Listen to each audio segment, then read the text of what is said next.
S, வீடு, schools, hotels, store room இங்கெல்லாம் partition wall கட்டணும்னாலும் இப்போ பில்டிங் ஓனர்ஸோட first choice Renocon Rapid Wall Panels. ஆஹா, no compromise. உங்க சைடுலயும் எங்க சைடுலயும். It's a GT promise. GT Holidays, South India's #1 travel brand.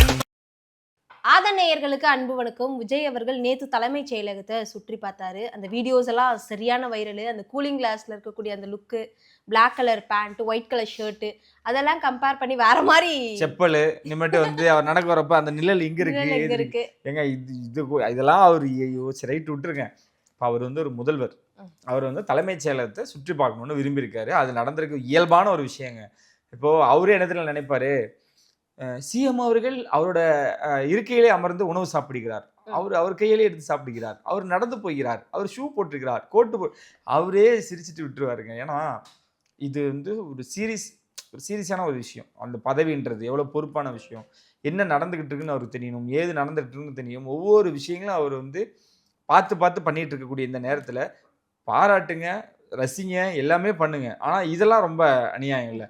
என்ன இருக்குது ஏது இருக்குன்றத ஒரு முதல்வராக அவர் பார்வையிடணும். அவர் அங்கே மட்டும் இல்லை, தமிழ்நாட்டில் இருக்கக்கூடிய எல்லா இடங்களையும் அவர் பார்வையிட தான் போகிறாரு, போய் மக்களை சந்திக்க தான் போகிறாரு. ஸோ அந்த பொறுப்புகளை உணருங்க அப்படின்றத மிக விரைவில் வரப்போகுதுன்னு நான் நினைக்கிறேன். ஏன்னா இன்னமும் வந்து நிறைய பேர் வந்து விஜய் அவர்களை பார்த்துடணும், புகைப்படம் எடுத்துடணும் அப்படின்லாம் தலைமைச் செயலகத்துக்கு போகிறாங்க. அவரை மட்டும் இல்லை, அங்கே இருக்கக்கூடிய அமைச்சர்களையும் அங்கே இருக்கக்கூடிய எம்எல்ஏக்கள் வந்தாங்கன்னா அவங்களையும் சந்திச்சிடணும், பார்க்கலாம், அவங்க என்ன நடக்குதுன்னு தெரிஞ்சுக்கலாம். எல்லாத்துக்குமே எப்படி அரசியல்னா என்ன நடந்துகிட்டு இருக்கு, எதுக்காக மாற்ற வேணும்னு விரும்பினாங்க அப்படின்ற ஒரு விஷயத்தோட அந்த அரசியல் புரிதல் இருந்ததுல, இது இன்னும் நீடிக்கணும். அதாவது இன்னும் நிறைய அவங்க தெரிஞ்சுக்கணும்னு விரும்பக்கூடியவர் தான் விஜய் அவர்களுடைய. இதெல்லாம் வந்து அவர் என்கரேஜே பண்ண மாட்டார். ஏன்னா நான் என் வயிற்றுக்கு தான் நான் சாப்பிட்றேன், உங்கள் வயிற்றுக்கு பஸ், இதெல்லாம் நீங்கள் அவ்வளோ தூரம் என்னை அப்படிலாம் வேண்டாம் அப்படின்ற ஒரு விஷயம் தான் அவருக்கும். இது இப்படி சொல்ல மாட்டேன், போக போக அவங்களே விட்டுருவாங்கன்னு. இப்போதைக்கு அவர் இயல்பாக இருக்காருங்க. அங்கே இருக்கக்கூடிய மக்களுக்கு நேற்று வந்தவங்க எல்லாத்தையுமே பார்த்து கையசிச்சிருக்காரு, எல்லாமே பண்ணுறாரு. நம்மளை தேடி வராங்களே, குறிப்பாக தலைமைச் செயலகம்னா என்னன்னு தெரிஞ்சுக்கிறாங்கல்ல, அந்த ஒரு விஷயம் அவருக்கு ரொம்பவே பிடிச்சமான ஒரு விஷயமா இருக்குது. இன்னும் சொல்லணும்னா அந்த நேரத்துக்கு வந்து நேரத்துக்கு போகணும் அவர் கட்டளை இட்டுது, அதெல்லாம் பார்க்கும் பொழுது யாருமே அதுக்குன்னு இவர் பாருங்களேன், எந்த ஒரு குறையும் சொல்லாமலே இல்லை, ஸ்ட்ரிக்டாகவும் சொல்லலை. எல்லாருமே அவங்கவுங்க நேரத்துக்கு வந்து நேரத்துக்கு போங்க, அது ஆஃபீஸ் டைம் மெயின்டைன் பண்ணுங்க அப்படின்றத ரொம்ப கேஷுவலாக சொல்கிறாரு. பார்த்தீங்களா, இது இந்த மாதிரியான தலைவர் தான் எல்லாரும் எதிர்பார்த்துட்டு இருந்தாங்க. அதான் நடந்திருக்கு. குறிப்பாக இந்த நேரத்தில் வந்து புஷியானந்த் அவர்கள் நேற்று ஒரு அறிக்கை ஒன்று விட்டுருந்தார். என்னன்னா, நம்மளோட லிமிட் தெரிஞ்சு எல்லாருமே இருங்க, எல்லா விஷயத்துலையும் தலையிடக்கூடாது அப்படின்றத நேற்று தெரிஞ்சிருக்காங்க. அதெல்லாம் எல்லாருமே தலையிடக்கூடாதுன்னு சொல்லியிருக்காங்க. ஏன்னா இப்போ ஒவ்வொரு துறைன்னு ஒன்று இருக்கு, அந்த துறைக்கு உண்டான அமைச்சர்கள் இருக்காங்க, அங்கே தொகுதியில் இருக்கக்கூடிய எம்எல்ஏக்கள் அந்த ஊரில் ஏதாவது பிரச்சனைனா அதை அங்கே என்ன பிரச்சனை என்ன தீர்வு அதை பண்ணணும். இன்னொன்று அவங்களுக்கு வேறு ஏதாவது துறையில் ஒரு நீடு இருக்குது, இல்லை அங்கே ஏதாவது குற்றம் நடந்துட்டுனா இவங்க அந்த மினிஸ்ட்ரிட்ட அப்டேட் பண்ணணும், இல்லை ஃபார்வேர்ட் பண்ணணும். அங்கேருந்து அவங்க ஆக்ஷன் எடுப்பாங்க. அங்கே இருக்கக்கூடிய அதிகாரிகள் இருக்காங்க, ஃபஸ்ட்டு அவங்கள அணுகணும். இந்த மாதிரி ஸ்டெப் பை ஸ்டெப்பாக இருக்குது, இவ்வளோ விஷயங்கள் இருக்குது. இது வந்து கிட்டத்தட்ட ஒரு ப்ரோட்டோகால் மாதிரியே இருக்குது. அப்படி தான் நம்ம வந்து இது பண்ணணும். நம்மளோட அளவு தெரிஞ்சு நிறைய விஷயங்கள் பண்ணுங்க. ஸோ நம்ம தாவேக்காவுக்கு நேற்று கடுமையான ஒரு எச்சரிக்கையை வந்து புஷியானந்த் அவர்கள் கொடுத்துருக்காங்க. ஸோ இங்கே வந்து ஃப்ரீடமாக ஒர்க் பண்ண விடலை அப்படின்ற ஒரு குற்றச்சாட்டு வச்சுருக்காங்க. ஏன்னா 2ஆம் கட்ட தலைவர்லாம் வந்து மற்ற மினிஸ்டர்ஸ்ட்டை வந்து நிறைய இன்புட் சொல்கிறாங்க அப்படின்லாம் நிறையா விமர்சனம் வந்து நம்மளே அவங்க தரப்புலேருந்து கேட்கும் பொழுது அவங்க எடுக்கக்கூடிய டிசிஷன் தான். உங்களுக்கு என்ன துறை கொடுத்துருக்காங்க, அதில் உங்களுக்கு என்ன ப்ளஸ் என்ன மைனஸ் என்ன சஜஷன் எதுனாலும் உங்களோட ஓன் டிசிஷன் தான். மேல் இடத்துல இருந்தோ 2ஆம் கட்ட தலைவர்களெல்லாம் அழுத்தம் கொடுக்கல அப்படின்றத நேற்று நம்மளுக்கு ரொம்ப அஃபிஷியலாகவே ஒரு இடத்துலேருந்து வந்திருக்கு. ஸோ அதனால் இளைஞர்களை வந்து நம்பி எப்படி சட்டமன்றத்துக்குள்ளே கொண்டு போனாரோ அதே இளைஞர்களை கையை பிடிச்சிட்டு போய் அமைச்சராக்கியிருக்காரு தலைவர் விஜய் அவர்கள். ஸோ அதனால் அதன்படி தான் அவங்க செயல்பட்டுக்கிட்டு இருக்காங்க, இயங்கிட்டு இருக்காங்க.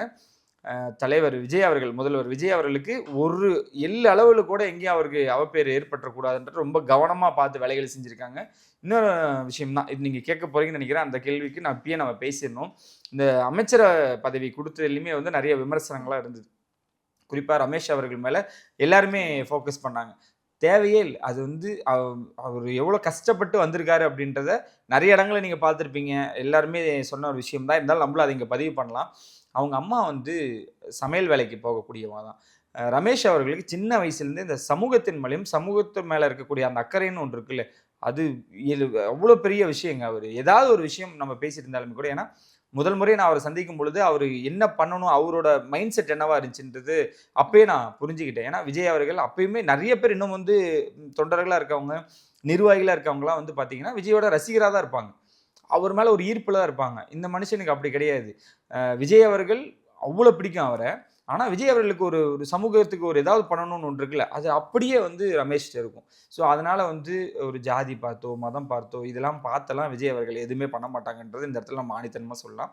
அந்த பொறுப்பையும் அவருக்கு கொடுத்த அந்த அறநிலைத்துறையோட இதுலேயும் அவ்வளோ தூரம் அவர் ஈடுபட்டு வேலைகள் செய்ய போகிறாங்க. இப்போ இந்த விமர்சனம் வச்சிங்கல்ல, என்னோட வேலைகளை பாருங்கள், என் வேலை பேசிட்டோம். விஜய் அவர்கள் சொல்லக்கூடியது அதாங்க. முதல்வர் அவர்கள் என்ன சொல்கிறாங்கன்னா, பேசுகிறாங்களா, என்ன பேசுகிறாங்க, அவ்வளோ விமர்சனம் பேசுகிறாங்களா, அதுக்கு நீ ரிப்ளை பண்ணிட்டு இருந்தால் உன் டைம் வேஸ்ட், அதுக்கு நீ செயலை காமிச்சிரு அப்படின்னு எல்லாத்துட்டையுமே அவர் டெய்லியும் சொல்லக்கூடிய விஷயங்கள் அதுதான். செயல் செயல் செயல். அதனால தளபதி அவர்கள் இனிமேட்டு வாசகமாகவே இப்படி வச்சுக்கலாம். நீங்கள் செயல் மட்டும்தான் விஜய் அவர்களோட ஒரு பெரிய ஒரு ஆயுதமாக இருக்க போகுது.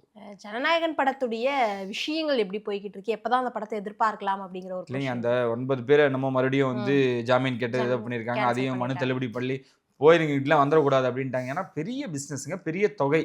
இது வந்து விஜய் தரப்புலேருந்து அவர் கீழே இருக்கக்கூடிய 2-3 பேர்கள் வந்து திட்டமிட்டு வெளியிட்டாங்க அப்படின்னு சொல்கிறாங்க. இன்னும் சிலர் என்ன பண்ணுறாங்க, இல்லை சென்சார் போர்ட்லேருந்து வெளியிட்டாங்க அப்படின்றாங்க. இந்த மாதிரி நிறைய விஷயங்கள் போயிட்டு இருந்துச்சு. டேய், வெளியிட்டவனே ஆவான்னு கிட்டத்தட்ட அந்த மாதிரியான போய்கிட்டு இருக்கு, நீங்கள் ஏன் அதெல்லாம் அடிச்சுக்கிறீங்க அப்படின்ற மாதிரி தான். ஸோ அதனால ஜனநாயகன் இப்போதைக்கு ஒரு நல்ல தீர்வை நோக்கி தான் பயணிச்சுக்கிட்டு இருக்கு. இன்னும் சர்டிஃபிகேட் வந்து கேவிஎன் ப்ரொடக்ஷன் கையில் வரல. கேவிஎன் ப்ரொடக்ஷன் அடுத்த ஒரு படம் தெலுங்குல லான்ச் ஆயிருக்காங்க, தமிழில் லான்ச் ஆனாங்க, பெரிய இஷ்யூ.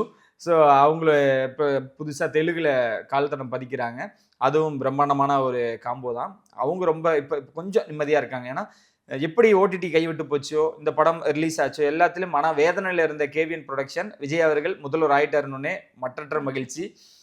ஏன் அந்த மகிழ்ச்சி அப்படின்னா, ஒன்று ஃப்ரெண்டு, அவர் சின்ன வயசுலேருந்து அவரை பார்த்து அந்த மாதிரியான ஒரு பாண்டிங் இருக்குது. அதையும் மீறி இப்போ வந்து முதல்வர் படம் எங்களுக்கு தான் வேணும், அவர் இனிமேல் படம் நடிக்க மாட்டாங்களா, கடைசி படம் எங்களுக்கு தான் கொடுங்கன்னு எல்லா ஓடிடி தளங்களும் போய் வரிசையில் நின்றுது. இந்த மாதிரி சின்ன சின்ன விஷயங்கள் ரொம்ப மகிழ்ச்சியாக இருக்காங்க. அந்த படம் எதிர்பார்த்ததை விட இன்னும் அதிகமாக கலெக்ட் பண்ணுன்றதுல மாற்றுக்கிறதே இல்லை. எழுதி வச்சிங்க, இப்போயே ஒரு 500 கோடி கிட்டத்தட்ட உறுதியாக வந்துடும். கருப்பு படம் ஒரு பெரும் வெற்றி. ஆர்ஜே பாலாஜி அவர்கள் சமீபத்தில் மதுரைக்கெல்லாம் போய் ப்ரெஸ் பைக்லாம் கொடுத்துருந்தாரு. இந்த படம் எந்த நாட்டு ஒபாமா யாருக்குமே பிடிக்க வேண்டாம், பிரதமர் யாருக்கும் பிடிக்கலனாலும் பரவாயில்ல, என்னோட மக்களுக்காக நான் படம் எடுத்தேன், அந்த மக்களுக்கு படம் பிடிச்சா போதும். அவர் சொல்றதுல வந்து அவர் சீரியஸான விஷயத்தை சிரிச்சுக்கிட்டே அடிச்சிடுவாருங்க. அது இல்லாமல் அவ்வளோ மன அழுத்தத்தில் இருந்தார் ஆர்ஜே பாலாஜி அவர்கள். அதுக்கு மிகப்பெரிய ஒரு தீர்வாகவும் ட்ரீட்மெண்ட்டாகவும் மருந்தாகவும் இது இருந்திருக்கு இந்த படத்தோட வசூல். ஏன்னா ஒரு லைவ் கமெண்ட்ரியில் பேசும்பொழுது, இந்த டீம் பார்க்க போனால் 200 அடிச்சிருவாங்க போலே அப்படின்றப்ப, 200 மட்டும் இல்லை 250 கோடிலாம் சொல்கிறாங்க அப்படின்றாங்க. 250 கோடி மட்டும் இல்லை 300 கோடி தாண்டி போகிறாங்களா ஆர்ஜே பாலாஜி இதில் சொல்லுவார். அது எதை சொல்லுவாங்க, கருப்பை தான் சொல்லுவார். ஸோ அந்த படம் மிகப்பெரிய ஒரு வசூலை கொடுத்துருக்கு, மிகப்பெரிய ஒரு வரவேற்பை பெற்றிருக்கு. அப்படின்றப்போ பார்க்கும்பொழுது கேட்கும்பொழுது ரொம்ப மகிழ்ச்சியாக இருக்குது. சூர்யா அவர்கள் அந்த படத்தோட கடைசி நேரத்தில் இக்கட்டான சூழ்நிலையில் 30 கோடி நான் தரேன்னு கையில இருந்து எடுத்து 30 கோடி கொடுத்துருக்காரு. ஒரு ஆக்டர் அந்த படத்து மேலே, ஒரு நடிகர் அந்த படத்து மேலே இவ்வளோ தூரம் பண்ணக்கூடிய விஷயங்கள்லாம் அப்படியே ரிஃப்ளெக்ட் ஆகுது படத்தோட வெற்றி. இதெல்லாம் அவருக்கான ஒரு விஷயம்தான். இந்த மாதிரியான நடிகர்கள் இருக்கும் பொழுது தான், ஏன்னா சம்பளத்தை விட்டு கொடுக்கறது, படம் ரிலீஸ் ஆன வாட்டி எவ்வளோ வசூல் வருதோ அதில் நான் ஷேர் எடுத்துக்கிறேன் அப்படின்னு சொல்கிறது, இதெல்லாம் மிகப்பெரிய ஒரு மனப்பான்மை. அதை தான் இங்கே மீண்டும் ஒரு முறை நிரூபிச்சிருக்காரு சூர்யா அவர்கள். எப்படி கங்குவாக்கு ஒரு 100 கோடி ஏற்றுக்கிட்டாரோ, இந்த படத்துக்கு ஒரு 30 கோடி ஏற்றுக்கிட்டாரோ, 130 கோடி ஷோல்டரில் வச்சிருந்தாலுமே கூட கருப்புக்கு வந்த இந்த அமோக வெற்றியை மனதளவிலையும் குடும்ப அளவிலையும் மிகப்பெரிய ஒரு கொண்டாட்டமாக கொண்டாடிக்கிட்டு இருக்காரு கருப்பு குழுவினரும் சூர்யா அவர்கள்.